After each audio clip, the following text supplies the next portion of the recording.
Kurdami savo namų apšvietimo planus, nepamirškite pagrindinių taisyklių. Teisingas apšvietimas turi būti artimas natūraliam, neturi sudaryti ryškių šešėlių, kontrastų, perėjimų ant sienų, ryškaus paviršiaus blizgesio ar blyksnių.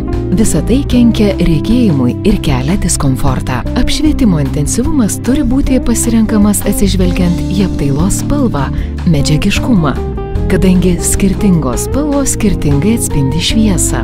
Matinės ir tamsios sienos sugeria daugiau šviesos nei šviesios ir blizgios. Todėl tamsaus kolorito erdvėse reikėtų kur kas daugiau šviesos. Kiek šviestuvų bus reikalinga patalpoje, galima pasiskaičiuoti.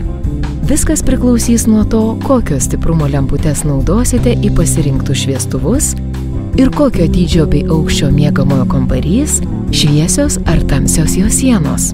Skaičiavimus atlikti galite www.oro.lt svetainėje esančioje jaukaus apšvietimo skaičiuoklėje. Tereikia suvesti informaciją ir svetainėje ne tik paskaičiuos reikiamą šviesos kiekį, bet ir pasiūlys kelis galimus lempučių variantus.